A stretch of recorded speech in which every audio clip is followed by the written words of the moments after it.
Aleluia. Irmãos, abra sua Bíblia comigo no Salmo 127.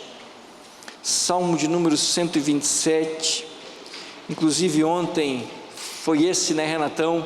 No nosso encontro de homens ontem, uma bênção de uma palavra que o Renato trouxe para nós lá, usou o Salmo 127, mas curiosamente ele usou a primeira parte do Salmo. Eu quero me dedicar à segunda, então nós vamos estar lendo do versículo 3 até o versículo 5, abra sua Bíblia. Se você não trouxe, traga a Bíblia.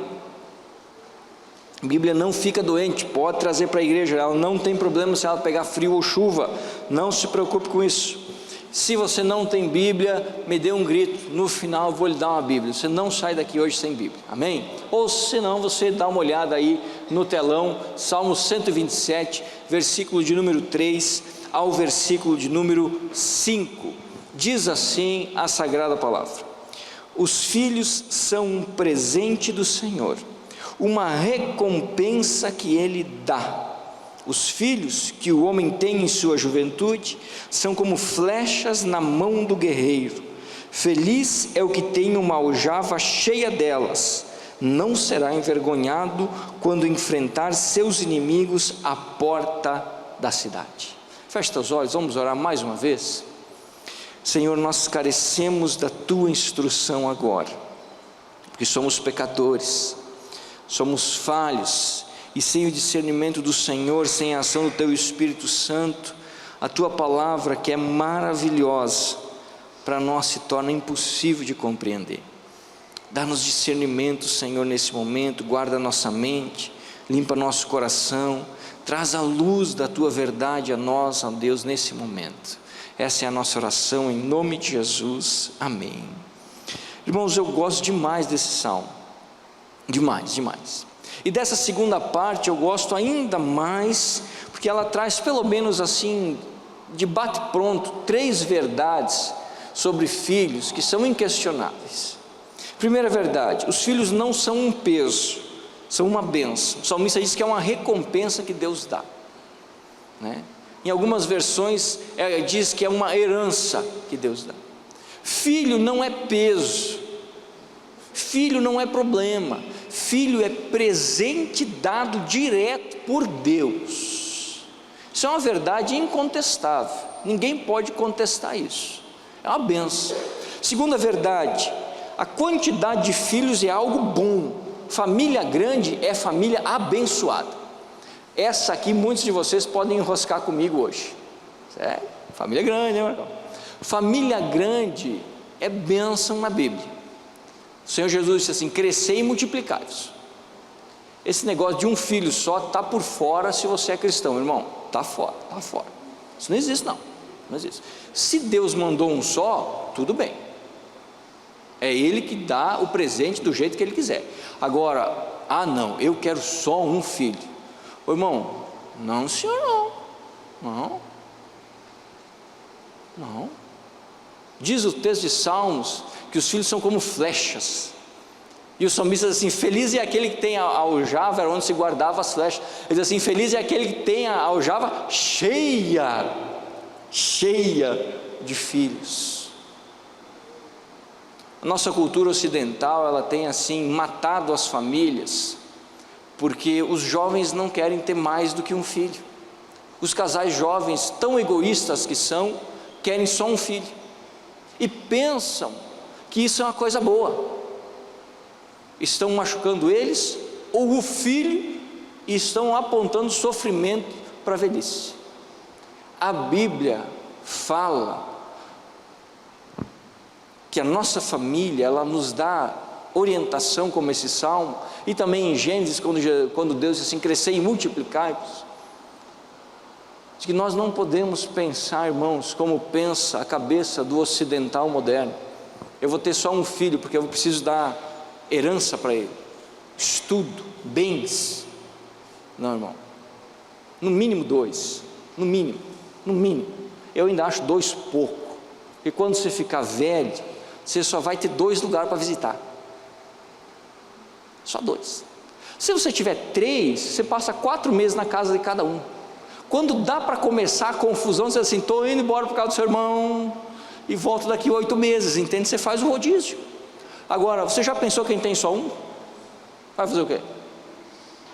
Asilo. Em muitos casos essa é a verdade. Então, a segunda verdade que esse texto traz: a quantidade de filhos é algo bom. Às vezes a gente olha para quem tem bastante filho e a gente chama de louco. Bom, pode ser estranho o cara querer 6, 7, 10 filhos, cada um consigo, mas um só, irmãos, também, pelo menos 2, né? Pelo menos 2, você consegue aí dividir o ano em 2 lugares, pelo menos, para visitar. E a terceira verdade que esse texto traz é que para nós, os pais, os filhos são uma segurança de futuro. Sim, porque no versículo 5 o texto diz assim, ele falando a respeito do pai: ele não será envergonhado diante dos seus inimigos na porta da cidade. Talvez você diga assim: pastor, mas eu não tenho nenhum inimigo. Tudo bem, mas a velhice se tornará uma inimiga para você e para mim. A saúde se tornará inevitavelmente um inimigo para você e para mim. E os filhos, de certa maneira, são uma segurança para os dias que os inimigos naturais da vida sobrevierem contra mim, que sou pai. Pois se não tiver filho, para onde vou correr quando esses inimigos baterem na minha porta? Ou se tiver, por exemplo, só um, eu vou correr para aquele, vou fazer o quê? Mas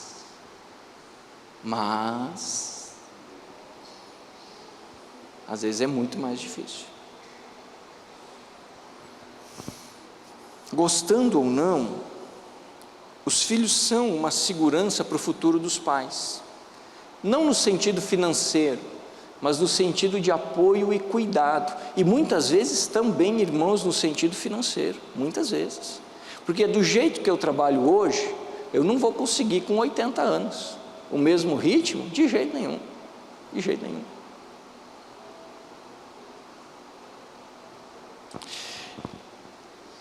Dessas 3 verdades, a terceira é muito questionada hoje. É muito questionada a tal ponto de alguém fazer um ditado, até colocar numa música sertaneja, se não me engano, que dizia assim: um pai trata 10 filhos, 10 filhos não tratam pai. No pensamento corrente do mundo, as pessoas, elas afirmam isso, elas dizem assim: não adianta você ter 6 filhos, no final você vai ficar sozinho, porque eles não vão te dar valor. Eu já escutei muito disso, muito. Mas eu discordo veementemente, discordo. Apesar de que para muitas famílias essa é uma verdade incontestável. Incontestável. Realmente tem muitos pais que criaram 6, 7 filhos e hoje são sozinhos, realmente. Mas também há muitos pais que criaram 2, 3 ou 6 ou 7 e são muito bem amparados nas suas dificuldades pelos seus filhos. Aonde está a diferença? Por que uns criam os filhos e os filhos não assessoram mais os pais? E por que outros criam os filhos e os filhos assessoram os pais nos dias da velhice? Você já se perguntou onde que está a diferença? Não é tudo família? Não é tudo pai e filho? Por que alguns cuidam dos pais e outros não? A resposta a essa pergunta é uma palavra: relacionamento. Tudo depende do que você semeou na relação com os seus filhos. Aquilo que foi semeado é aquilo que vai ser colhido, tirando raríssimas exceções, mas a prática é exatamente essa. A grande questão, quando nós pensamos em filhos, é eu tentar responder a seguinte pergunta: para que ou para quem eu estou criando os meus filhos?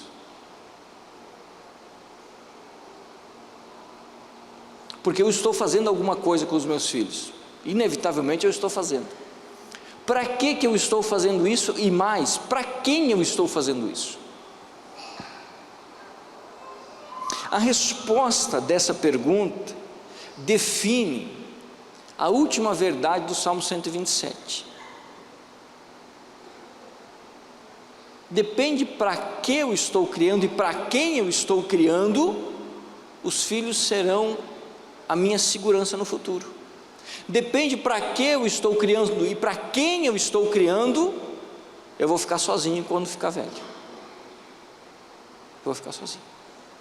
E nessa crise de criação de filhos que nós temos em nossos dias, parece que a maioria dos pais abriram mão da dedicação em criar e educar os seus próprios filhos.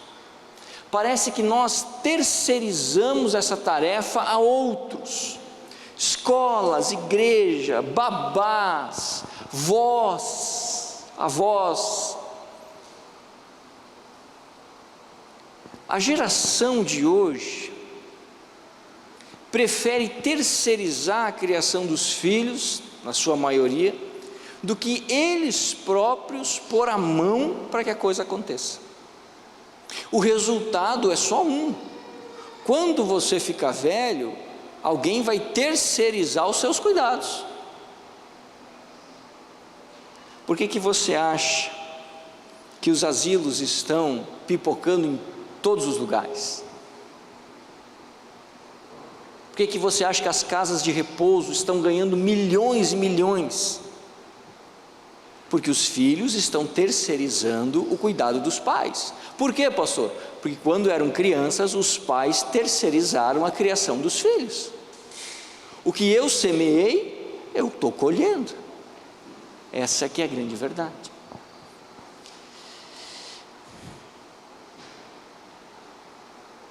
E como nós estamos falando sobre família, e hoje é o último dia, depois nós vamos começar outro assunto, eu queria conversar sobre isso, sobre a criação de filhos hoje.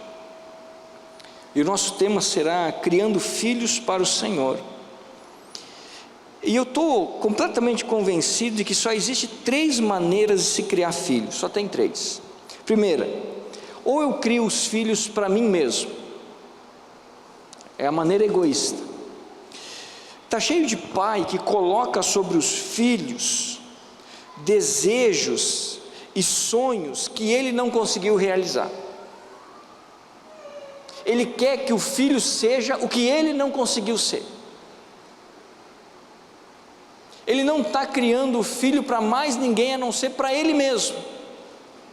É como se ele tivesse uma segunda chance na vida de ser o que ele nunca foi. É aquela velha história: sempre quis ser advogado, nunca fui. Tem um filho, vai ser advogado. Vai ser advogado.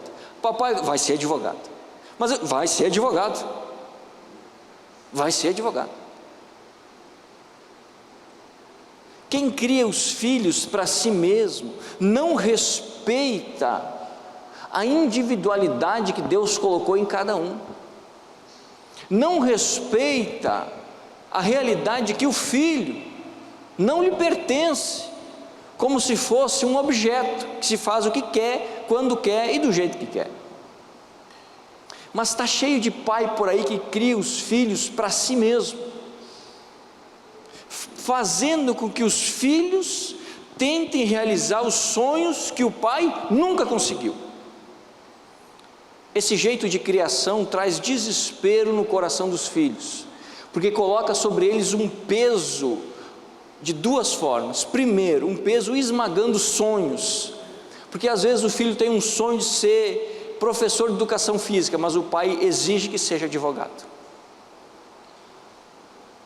Esmaga os sonhos, o caráter, o desejo, o coração daquela criança.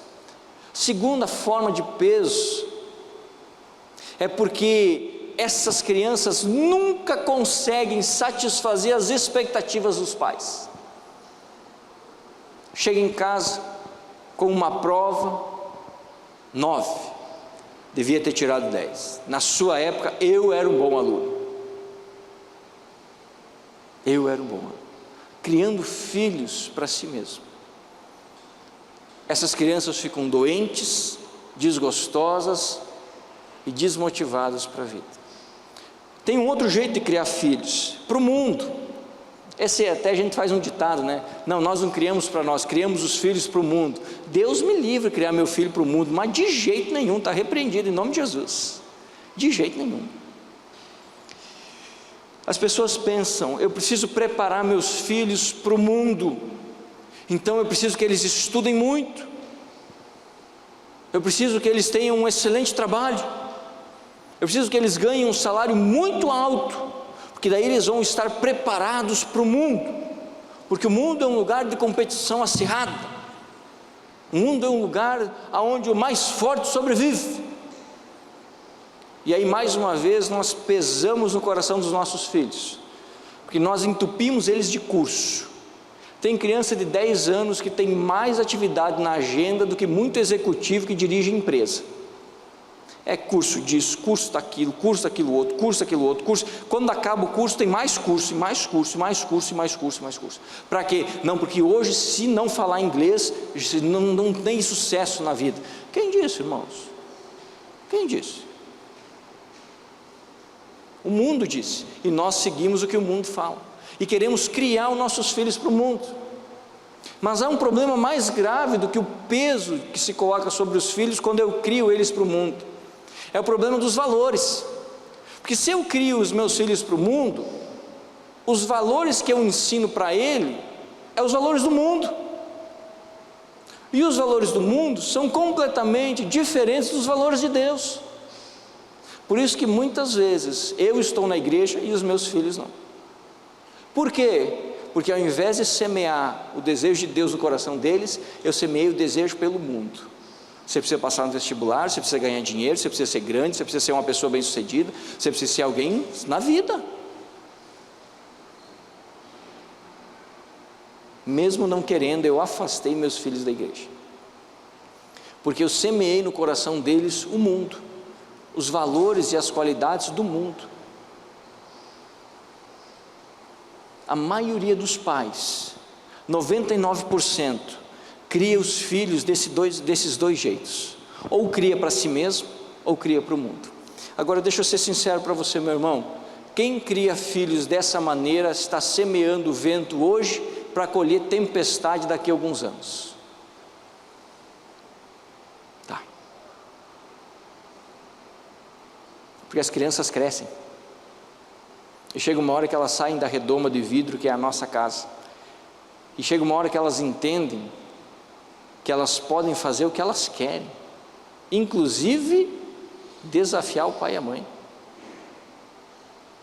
E elas fazem. E elas fazem. Mas há um terceiro jeito de se criar os filhos: criá-los para Deus. Para Deus.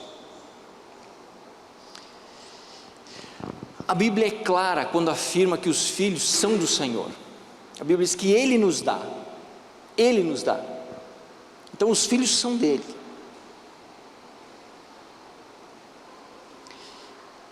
E por estudar a Bíblia nós também entendemos que assim como nós, os nossos filhos também deverão prestar contas de suas vidas diante de Deus ao final da sua história.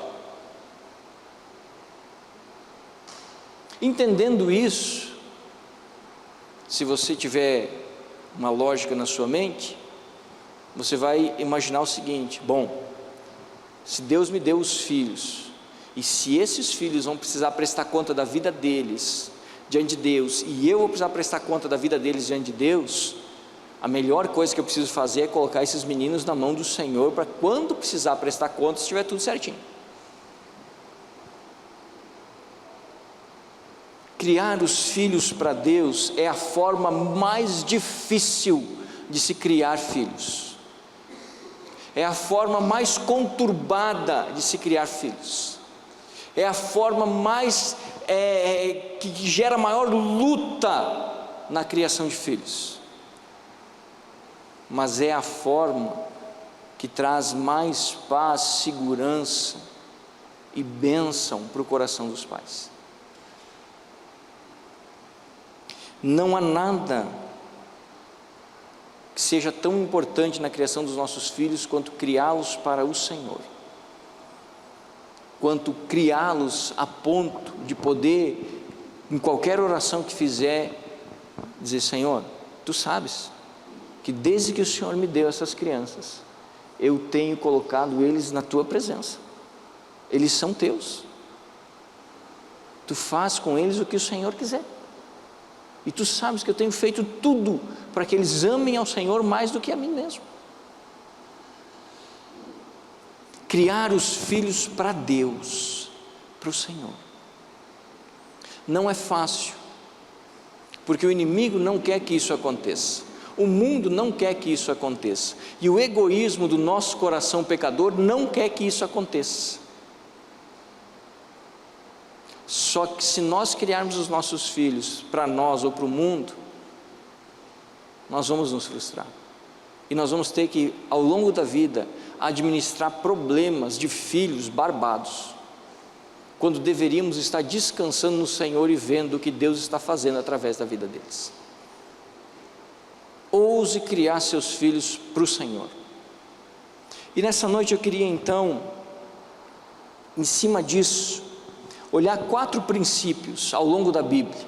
A Bíblia está cheia de princípios sobre criar filhos para Deus, mas eu queria ver 4 que eu considero os mais importantes, para que a gente pudesse primeiro averiguar a maneira como nós temos criado os nossos filhos, e para quem ainda vai ser pai, para já sair na frente do negócio. Primeiro princípio, princípio da semeadura. Abra sua Bíblia em Deuteronômio capítulo 6, versículo 4.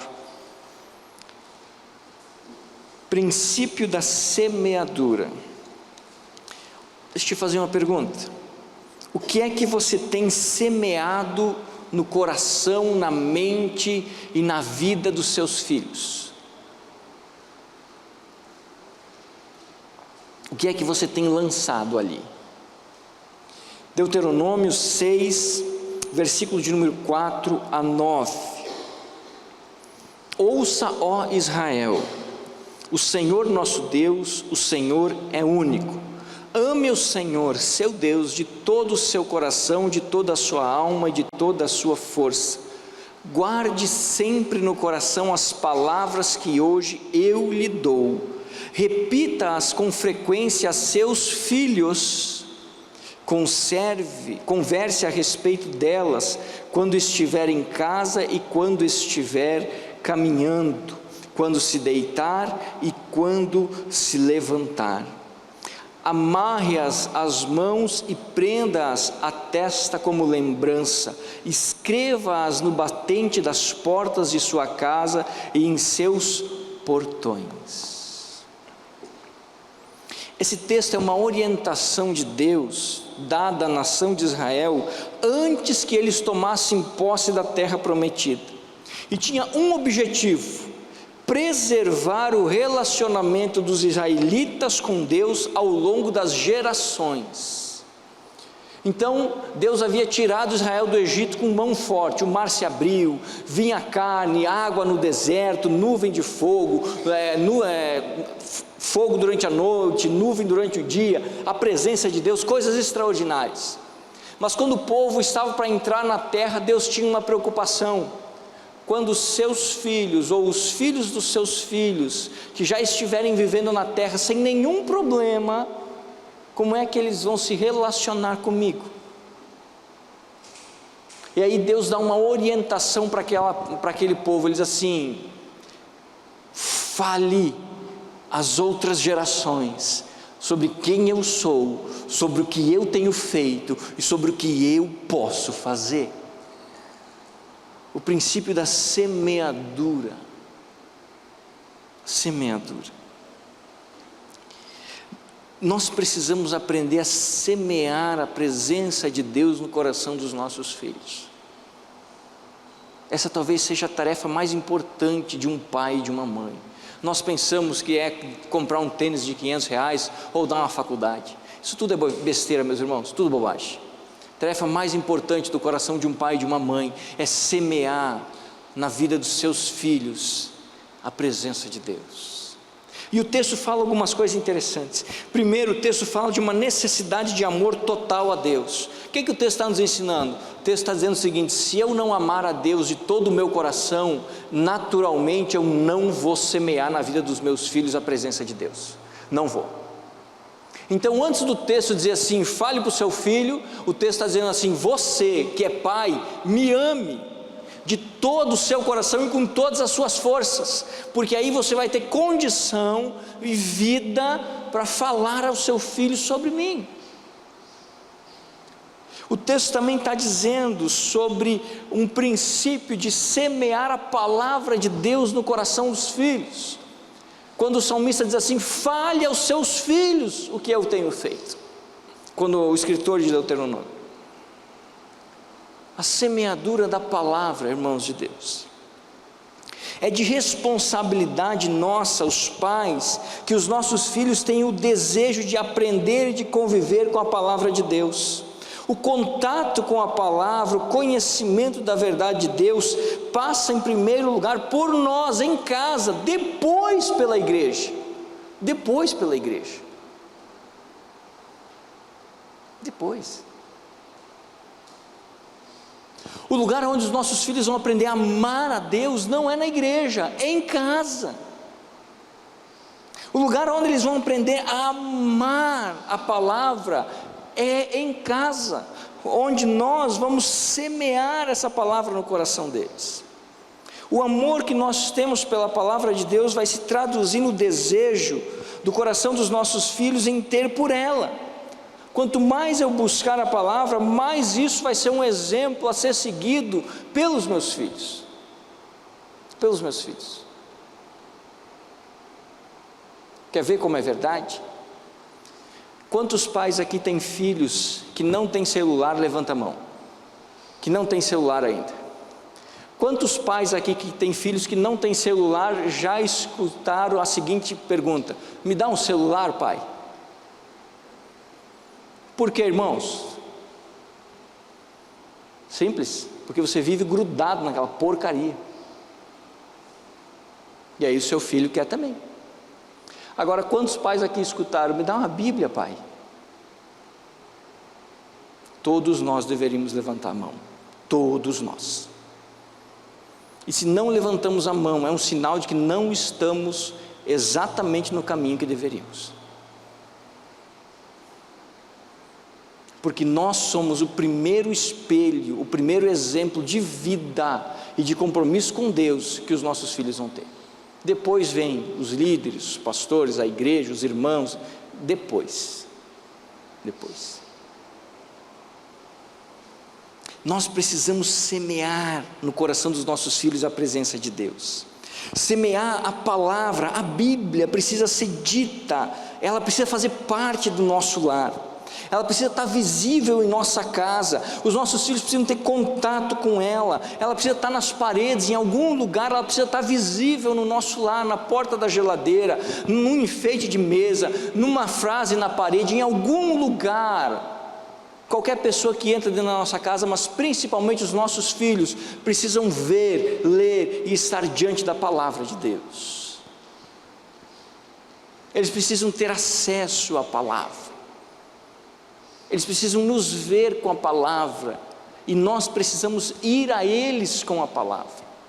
Irmãos, às vezes nós compramos livrinhos, sítio do não sei quem, a história do Hulk, a história do não sei o que lá, a história do não sei das quem. Meu irmão, você quer que história mais linda você quer que não tenha na Bíblia, meu irmão? As histórias mais bonitas do mundo tem na Bíblia.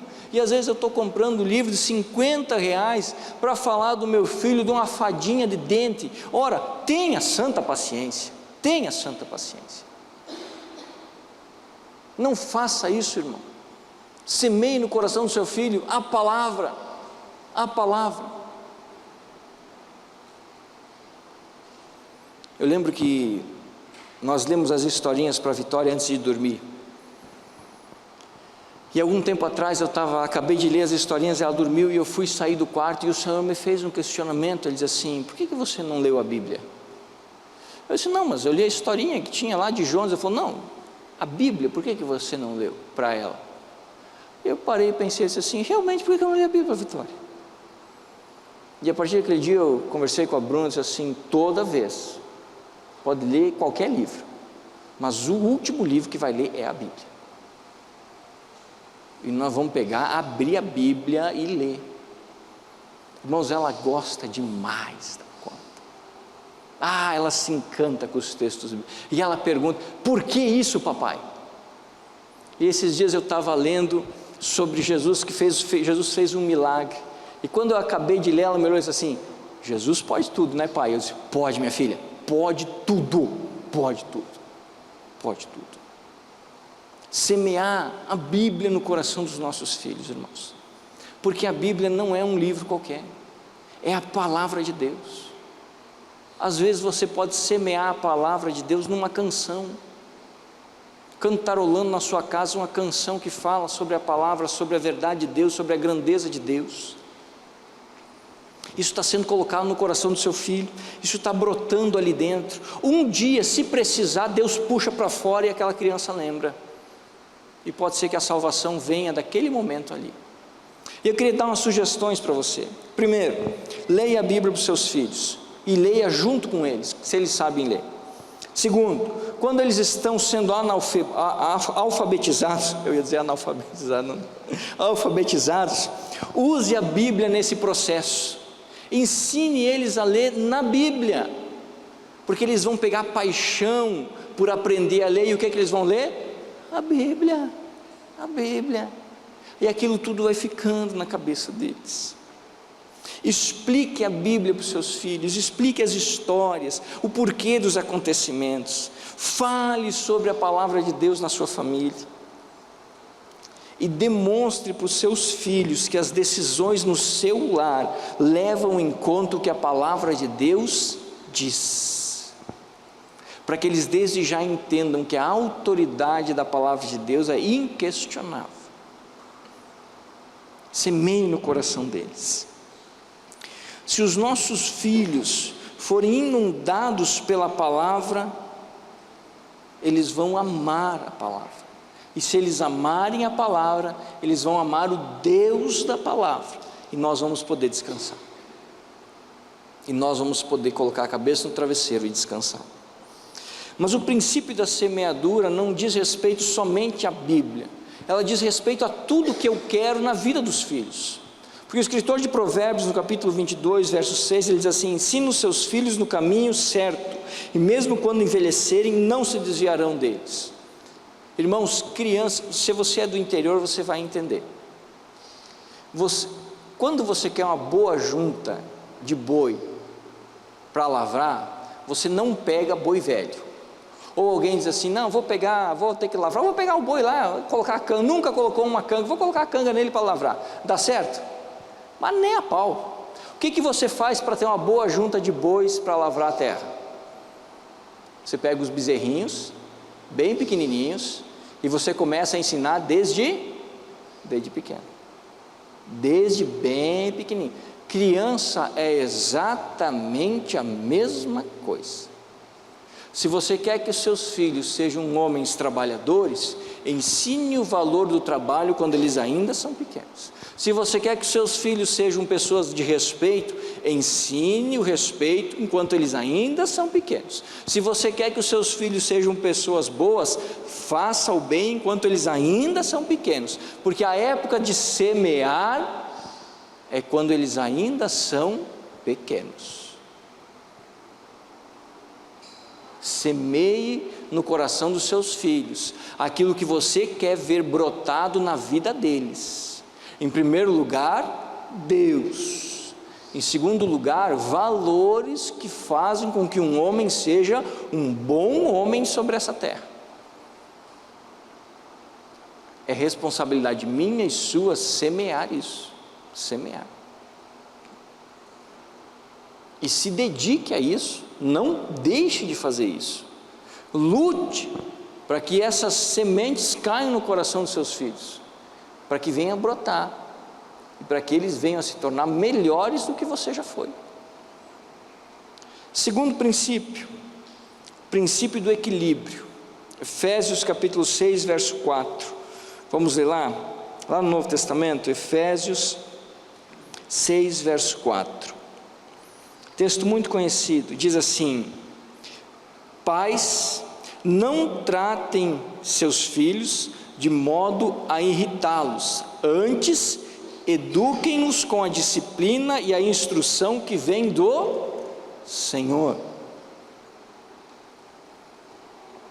Irmãos, isso aqui é um mandamento, não é um conselho, é uma ordem. Não, alguns textos dizem assim: não irritem seus filhos. Todo pai e toda mãe, ao ler esse texto, tem uma pergunta na sua cabeça: de que modo que eu vou irritar meus filhos? De que modo? Porque vamos falar a verdade, numa palavra os filhos podem ficar irritados, na disciplina os filhos podem ficar irritados, quando eu vou contrariar os filhos podem ficar irritados. Existem N maneiras dos filhos ficarem irritados, mas não é desse tipo de irritação que o texto está falando. Não é dessa irritação boba e natural no coração da criança, não. O texto está falando de uma irritação proveniente da falta de coerência dentro do lar, da falta de equilíbrio, da inconsistência dos pais. O que o texto está dizendo é o seguinte: pais, não sejam inconsistentes na criação dos seus filhos. Ora uma coisa, ora outra, ora pode, ora não pode, ora assim, ora daquele jeito. O texto está dizendo o seguinte: vocês que são pais precisam criar os seus filhos com equilíbrio, constância, normalidade, sem exageros, nem para um lado nem para o outro. Rotina, é isso que o texto está dizendo. Rotina, segurança. O texto está falando sobre os excessos de pressão ou de liberdade, porque as crianças, ainda em formação, são frágeis e não sabem lidar com os extremos da vida. Então o que o texto está dizendo? Pais, não permitam que os extremos cheguem aos seus filhos. Tenham uma vida familiar constante, equilibrada, sem muitos altos e baixos, sem mudança de direção brusca de uma hora para outra, porque isso traz no coração dos filhos insegurança, irritação, desânimo, ansiedade, depressão. É isso que o texto está falando. Tem um comentarista bíblico, William Hendricks, que ele cita algumas coisas que provocam ira nos filhos. Ele diz assim: excesso de proteção é algo que provoca ira no coração dos filhos. Que quem protege demais, na verdade está passando uma mensagem para o filho da seguinte maneira: eu não confio em você, por isso que eu preciso ficar em cima de você. Você não é de confiança, por isso que eu tenho que ficar 24 horas com os olhos em cima de você. Essa é a mensagem que está passando no coração do filho. Segunda coisa, favoritismo. Seu irmão sim que é um cara inteligente, ele passou na primeira vez no vestibular, você quantas vezes está tentando? Vocês lembram da família de Esaú e Jacó? Uma família arrebentada, porque a mãe preferia um e o pai preferia o outro. Favoritismo traz irritação no coração dos filhos. A gente tem que cuidar muito disso, muito. Isso às vezes o pessoal diz assim: é natural, pastor, quando vem os mais novos é natural que os mais velhos fiquem com ciúme, não é natural não, irmãos, não é. Se você souber conduzir a situação, não vai ter birra, não vai ter choro, não vai ter,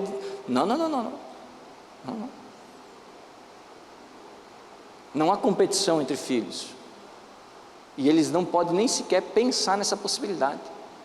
Meu pai dá mais atenção para o fulano, mais atenção para o ciclano. Não é assim.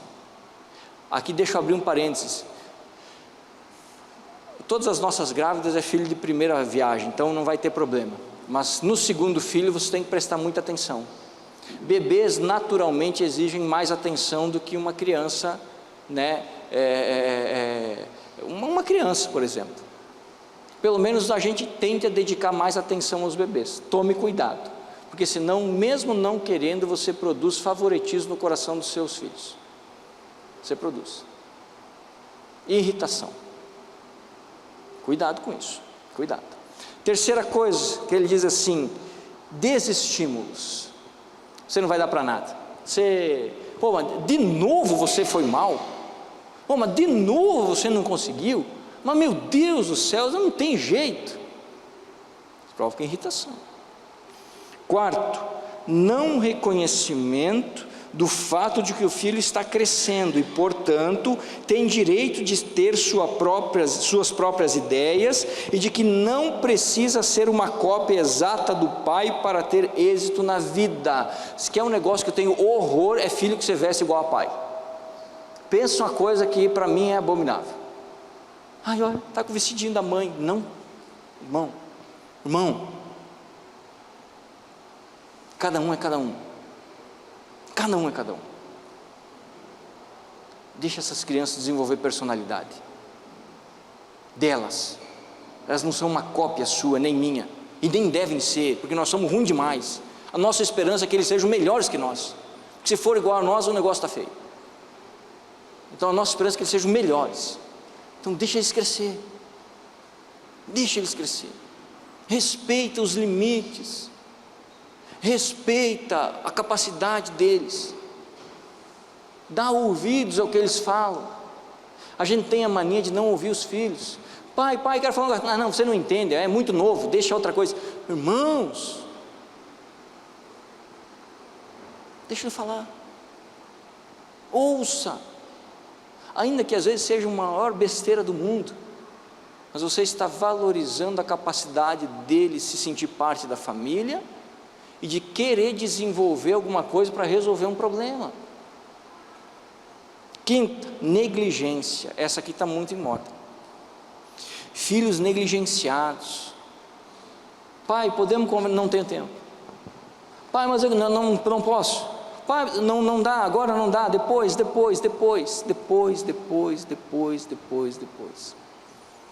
Sexto, palavras ásperas e crueldade física. Irmãos, nunca xingue o seu filho. Nunca xingue seu filho como se ele fosse um ninguém, com palavras de maldição, malditas, palavras malditas mesmo, não deveriam ter sido ditas. Nunca faça isso. Você é burro, você é um inútil, você é um vagabundo, você é isso, você é aquilo. Não faça isso, não faça isso. Não seja louco a ponto de fazer algo assim, não faça isso.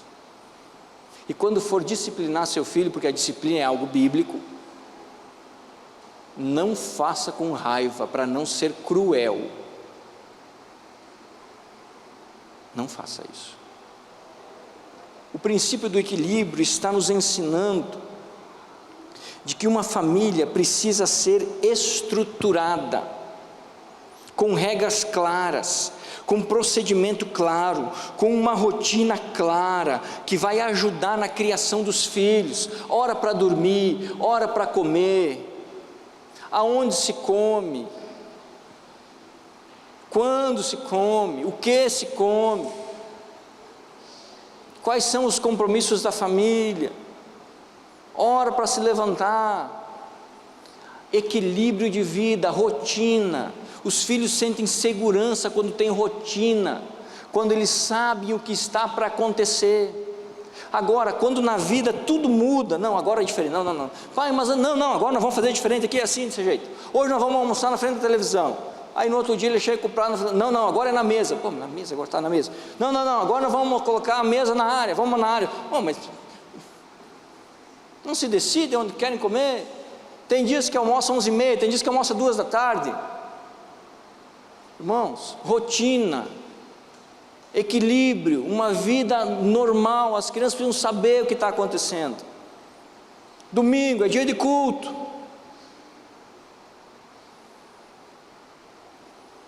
porque na vida vão existir mudanças, é impossível nós não lidarmos com as mudanças, mas elas não podem ser a todo momento, porque senão nós tiramos a segurança do chão dos nossos filhos, e eles se tornam ansiosos com o que vai acontecer, e a ansiedade os prejudica. Então você que é pai precisa lutar para que o seu filho tenha uma vida equilibrada, ele saiba como funcionam as coisas em casa. O que irrita o coração de um filho? A mãe diz uma coisa, o pai outra.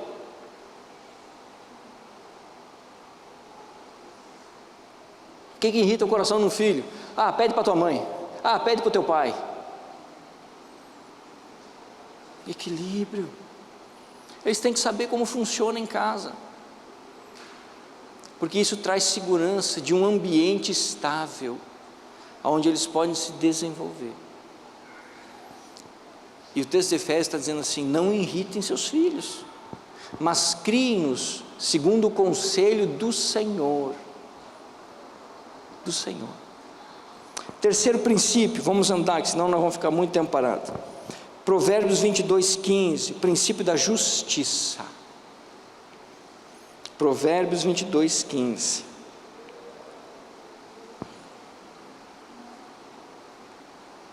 O coração da criança é inclinado à insensatez, mas a vara da disciplina a afasta dela. Num mundo dominado pelo pecado, a compreensão do que é certo e do que é errado é indispensável na criação dos filhos, indispensável. Por mais inocente que eles possam parecer ser, não são, são pecadores como eu e você, e têm o coração inclinado para fazer o mal como eu e você também temos. Então nós precisamos colocar sobre a vida deles o princípio de justiça. O que é isso? Ensiná-los o certo e o errado segundo a vontade de Deus, e fazê-los entender que o errado sempre tem um preço a cobrar, e vai ser pago, sempre, sempre. A justiça. Eu lembro de uma vez que a Vitória era menor do que ela é hoje, e ela já é pequena. Nós estávamos em Joinville, e ela e a mãe dela estavam no quarto. Nós estávamos hospedados na casa da avó da Bruna, e elas estavam no quarto, e ela fez uma malcriação com a mãe dela. E a Bruna me chamou, eu entrei no quarto, fechei a porta e disse assim: nós não vamos sair daqui, dona Vitória, primeiro, enquanto você não se acalmar e não estiver disposta a pedir perdão para sua mãe. E ela se jogou no chão, e gritou, esperneou. 40 minutos eu fiquei sentado na porta, e ela gritando e chorando, esperneando, gritando e chorando, gritando e chorando. E ela era pequenininha, irmãos, dava dó. Fiquei sentado. Depois de 40 minutos ela se secou. Ela disse assim: calmei, pai. Eu disse: então agora nós vamos lá resolver os negócios. Saindo para fora, a avó da Bruna disse assim: isso não se faz. Eu disse: o filho é meu, eu crio do meu jeito. Independente se é pequeno ou não, o que é certo é certo. Princípio de justiça. Criança não pode fazer o que quer quando quer. O mundo não é assim. Eu não faço o que eu quero quando eu quero. A vida não é assim. Por que as crianças fazem? Porque nós pais somos uns bobocas. Por isso. Porque muitas vezes nós deixamos os filhos pintar e bordar dentro de casa, sem que nós tenhamos a condição de ensiná-los o que é certo e o que é errado. Justiça, irmãos. E o texto fala aqui sobre disciplina da vara, e é interessante, porque a vara é útil e deve ser usada. Deve ser usada. E como deve ser usada? E como? Porque o coração da criança, como diz o texto, é inclinado para o mal, como o meu e o seu, somos pecadores. Discipline seus filhos. Discipline seus filhos quando é necessário disciplinar. Pastor, quando que é necessário a disciplina física? Quando o problema é grande, quando é uma quebra de princípios, quando é uma quebra de valores, quando você vê que é algo sério, ali a disciplina física entra em ação. Senão você tem várias formas de disciplinar seus filhos: uma boa conversa, um castigo, uma boa conversa de novo. Mas tem momentos em que você nota que princípios fundamentais foram quebrados. O que é um princípio fundamental? Desrespeito com pai e mãe. É inegociável o respeito dentro de uma casa, inegociável. Filho não levanta a voz, muito menos a mão para pai e mãe. Pai e mãe é autoridade dentro de casa. Se um filho levanta a voz para um pai e para uma mãe, o que impede ele de fazer isso com uma professora? Com um policial? Ou com o patrão dele? Nada impede. E se eu deixo meu filho fazer isso comigo, eu estou semeando no coração dele que ele vai poder fazer isso na vida. E se ele fizer isso na vida, ele vai se lascar. Ele vai se lascar. E vai se lascar bonito. Quando há uma quebra de princípios e valores, a disciplina, a varinha precisa pegar. Mas também não pode ser de qualquer jeito, irmãos. Não posso disciplinar fisicamente o meu filho se eu estou com raiva. Por quê? Porque a mão será muito pesada. Porque a mão será excessivamente pesada, além do que necessita ser. E eu não posso disciplinar de qualquer forma. Dei umas varadas e larguei lá. Não, senhor. A disciplina física da vara é uma parte da disciplina inteira. É preciso explicar para a criança por que é que aquilo vai acontecer e o que é que causou aquilo que vai acontecer, para que ela venha entender justiça. O erro vai ser pago. O erro vai ser pago. Irmãos, nós criamos uma geração de malcriados. Se você for numa escola, você branqueia a cabeça. Não se tem respeito. A boca dos adolescentes é pior que lata de lixo. 10 palavras, 11 é palavrão.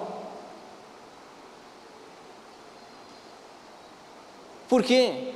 Não há mais justiça e disciplina dentro dos lares. Os pais não exercem mais autoridade sobre os filhos. Os filhos fazem o que querem, quando querem, do jeito que querem. Gritam, esperneiam, se jogam no chão, puxam o cabelo, batem o pai, batem a mãe, e os pais nada fazem. Só que os pais se esquecem que essas atitudes vão crescer com os filhos, e eles vão fazer com os outros. Se o seu filho teve coragem de bater em você, que é mãe dele, você acha que ele não vai ter coragem de bater na esposa? Irmã, você tem muita fé. Você tem muita fé. Justiça. O que é certo, o que é errado, independente que sejam meus filhos.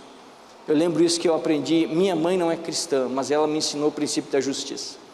Na primeira série, eu fui assim terrível aquele ano. Aprontei todos e mais um pouco. Minha mãe chegou na escola e ela tinha dito o seguinte: nós vamos na escola pegar seu boletim. Quando nós saímos da escola, nós vamos comer um lanche, depois vamos voltar para casa. E eu nem sabia que existia o dito da reprovação. Não sabia. Faceiro. Quando cheguei na escola, a professora quis falar com a minha mãe. Irmãos, antes não tivesse feito. E a professora foi falando lá com a minha mãe assim, ela falou assim: mas se a senhora quiser, nós passamos. A minha mãe falou: negativo, não vai passar nada. Se ele não conseguiu, vai reprovar. E quando nós saímos da sala, a mãe chegou assim: nós vamos tomar o lanche, mas quando chegar em casa você vai apanhar. E dito e feito. No dia seguinte, de manhã, 8 e pouco da manhã, ela me acordou: levanta que nós temos que estudar. Eu disse: que é isso, mãe? Levanta, nós estamos de férias. Férias só para quem consegue passar de ano, tem que trabalhar. Todo dia ela me fazia estudar de manhã e de tarde para aprender o que eu não tinha aprendido na escola. Justiça, princípio de justiça, independente se seja filho, sobrinho, pai ou mãe. O que é certo, irmãos, é certo, e o que é errado, é errado. É assim que nós precisamos criar os nossos filhos. eles precisam entender que eles não podem e não devem fazer tudo o que eles querem. A vida não é assim. A vida não pode ser assim. E por último, João 3,16, Deus amou o mundo de tal maneira que deu o seu único Filho para que todo aquele que nele crê seja salvo. Princípio do amor. Crie seus filhos regados, inundados, encharcados de amor. De amor. Parece redundante falar isso, por quê? Porque todo pai ama seu filho. Agora, você já se perguntou se o seu filho se sente amado? Você já fez essa pergunta? Se eu perguntar para você assim, você ama seu filho? Todo mundo aqui vai levantar a mão e dizer assim, eu amo, com certeza, meu Deus, dou a vida pelo meu filho. Agora, se eu perguntar para você assim, o seu filho sabe e se sente amado por você? Porque são duas coisas bem diferentes. Bem diferentes.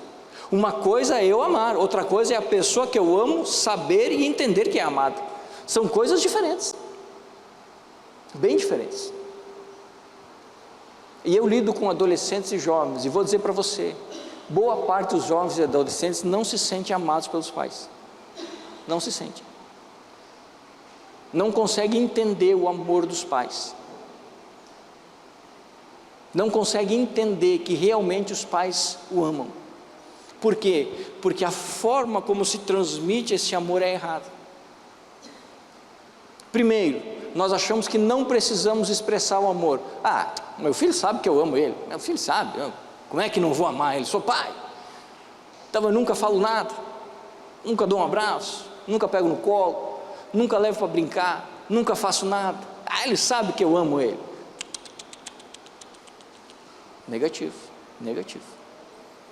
Segundo, eu não entendo que amor é decisão e atitude. Eu acho que amor é entregar alguma coisa. Ô pastor, como é que eu não amo? Tem casa, comida, roupa lavada, ganha presente no Natal. Eu com 14 anos trabalhava, ele tem 18 e não trabalha, como é que eu não amo? Claro que você ama, mas é que você não entende, e eu muitas vezes não entendo, que amar não é simplesmente fazer o básico. Amar é decidir e tomar atitudes que expressam esse amor de forma prática, de maneira muito prática. Amar muitas vezes é dizer não.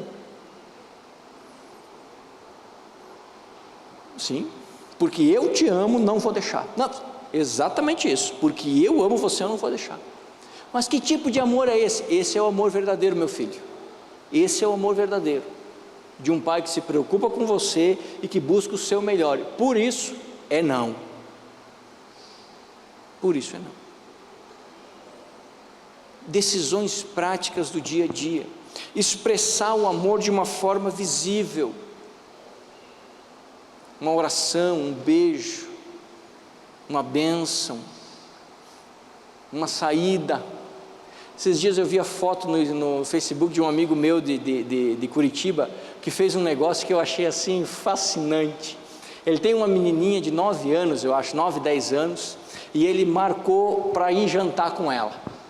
Então ele colocou um terno, mandou lavar o carro, colocou um terno, uma gravata, a mãe dela pôs um vestido nela muito bonito, com perfume, ele comprou flores, e ele chegou para pegar ela, e foram só os dois, ele e ela jantar, e depois acho que foram no cinema, se não me engano, para mostrar para ela como que um homem deve tratar uma mulher. Isso é amor, irmãos, isso é amor de um pai para uma filha. Você acha que esse gesto não fica marcado no coração da filha para o resto da vida? Claro que vai ficar, é óbvio que vai ficar, é óbvio. Expresse amor pelos seus filhos. O amor que você entrega é o amor que você recebe. O amor que você entrega é o amor que você recebe. Se você amá-los do jeito que Deus nos ama, você receberá amor de volta, de uma forma incondicional. Se você amar como o mundo ensina, o máximo que talvez você vai ganhar aí é uma ligação no Natal e no Ano Novo, que no aniversário possivelmente vão esquecer a data aí do seu aniversário, entendeu? Mas assim, ame como Deus ama, com atitudes práticas, com decisão. Ame os filhos difíceis. Irmãos, amar os filhos que são parecidos conosco é muito fácil. Amar os filhos que fazem o que a gente quer é muito fácil. Agora, amar os filhos que nos desafiam, amar os filhos que tiram a nossa paciência, amar os filhos que muitas vezes são rebeldes, amar os filhos que tentam nos passar para trás, ame-os e demonstre amor por eles, de uma forma que eles podem até ser rebeldes, mas eles nunca poderão dizer assim: o Senhor nunca me amou, a senhora nunca me amou. Ame-os e demonstre esse amor por eles. Deus amou o mundo e demonstrou isso entregando Jesus. É assim que nós precisamos ser, irmãos. Esses são princípios para nós criarmos os nossos filhos. É como eu falei, é muito mais fácil criar os filhos para mim e para o mundo, é muito mais fácil e dá menos trabalho. Criá-los para Deus é uma tarefa que engloba a nossa vida até o fim, até o fim, até o final. E nós vamos levar pancadas de todos os lados, mas eu preciso fazer uma escolha como pai, para quem eu vou criar os meus filhos, porque um dia eu vou ter que entregá-los para alguém, porque eu não vou ficar o resto da vida com eles. O natural da vida é que eu morra antes, e aí eu vou entregar os meus filhos para quem ao final da minha vida? Eu não vou mais estar ali para correr atrás, eu não vou mais estar ali para fazer isso ou fazer aquilo, eu vou entregá-los para quem? Eu não sei você, eu quero entregar os meus para Deus, e descansar, sabendo que Deus está cuidando deles. Feche teus olhos, vamos orar.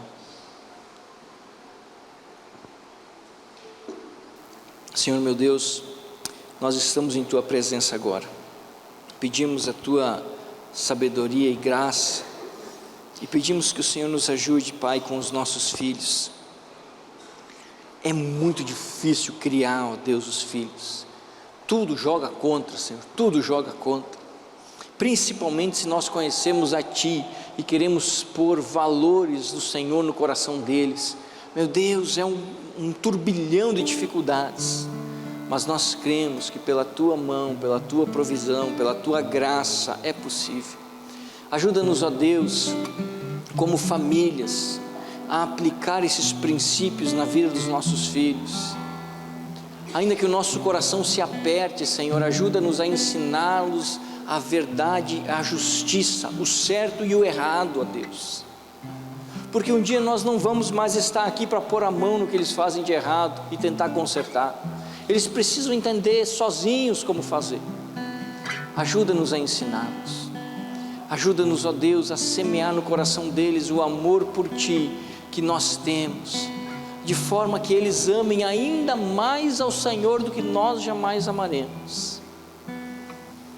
Abençoa nossos filhos, abençoa nossas casas, ó Deus, abençoa nossas famílias nesse tempo difícil de luta, de batalha, Senhor.